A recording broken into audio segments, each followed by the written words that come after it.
ఇక బీజేపీ కేంద్ర మంత్రులపై షబ్బీర్ అలీ ఫైర్ అయ్యారు. కేంద్ర మంత్రులు బండి సంజయ్, కిషన్ రెడ్డిలో బీసీలకు అన్యాయం జరిగిందని, బీసీలలో మైనార్టీలను కలిపారని చెప్పడం సరికాదని అన్నారు. సాధారణ వ్యక్తులు, చదువుకోని వారు ఇలా మాట్లాడితే వదిలేవచ్చు కానీ కేంద్ర మంత్రులు ఇలా మాట్లాడి చిచ్చు పెడుతున్నారని ఫైర్ అయ్యారు షబ్బీర్ అలీ.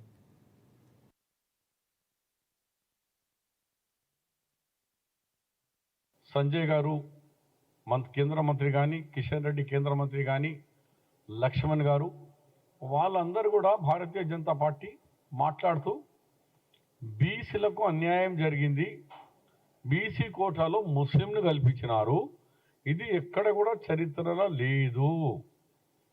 46% బీసీలు అలా 10.08 ముస్లిమ్స్ అంటే 56% బీసీలని చూపించినారు మైనారిటీస్ను కలుపుకొని.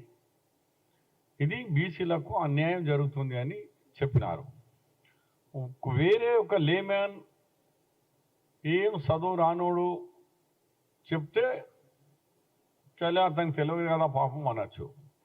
కేంద్రంలో ఒక ఇంపార్టెంట్ పదవులో ఉంటూ పెద్దలు కిషన్ రెడ్డి కానీ, బండి సంజయ్ కానీ, లేకుంటే ప్రొఫెసర్ లక్ష్మణ్ అలాంటి వ్యక్తులు ఇలాంటి మాట్లాడి బీసీల మధ్యలో ఒక చిచ్చు పెడుతున్నారు.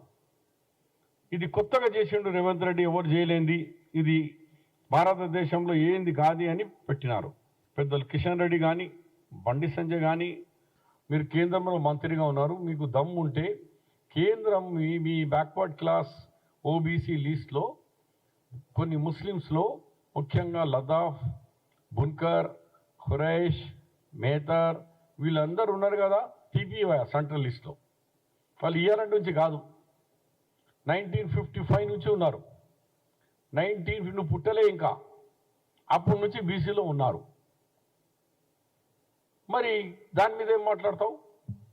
ఓబీసీ మీ గుజరాత్ రాష్ట్రంలో మీ ప్రధానమంత్రి స్టేట్లో ఎన్ని తీగలు ముస్లిమ్స్ ఉన్న వాళ్ళు ఎంతమంది ఇలా బీసీలో ఉన్నారు. అది లేకుండా వైఎస్ రాజశేఖర రెడ్డి గారు ఆయనే గవర్నమెంట్